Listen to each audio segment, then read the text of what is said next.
आपके सारे दुख हरने वाला सिर्फ एकमात्र नाम है, हे राम। राम या मार, राम का उल्टा होता है मा आ रा अर्थात मार। मार बौद्ध धर्म का शब्द है।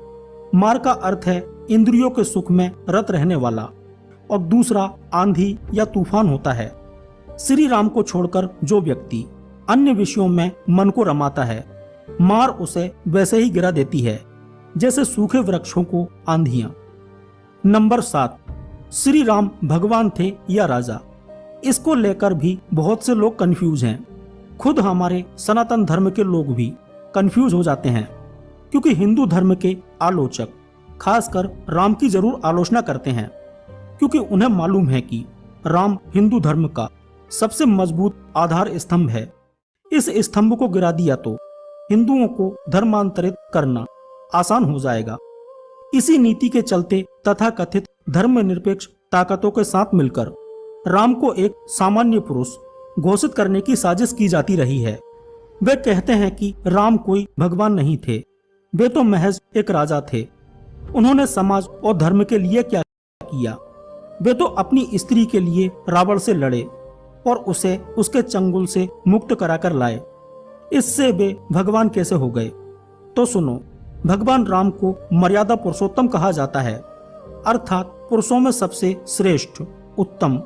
अपने वनवास के दौरान उन्होंने देश के सभी आदिवासी और दलितों को संगठित करने का कार्य किया, उनको जीवन जीने की शिक्षा दी। उन्होंने देश के सभी संतों के आश्रमों को बर्बर लोगों के आतंक से बचाया। इसका उदाहरण सिर्फ रामायण में ही नहीं, देश भर में बिखरे पड़े साक्ष्यों में आसानी से मिल जाएगा।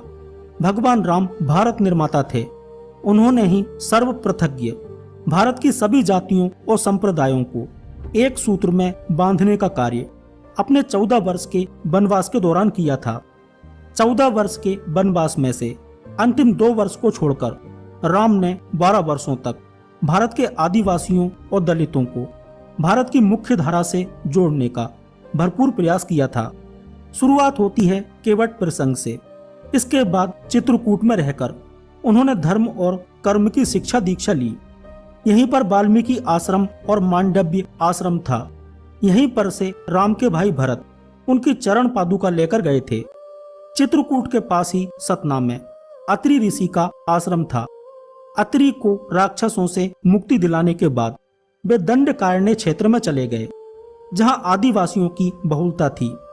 यहाँ के आदिवासियों को बाणासुर के अत्याचार से मुक्त कराने के बाद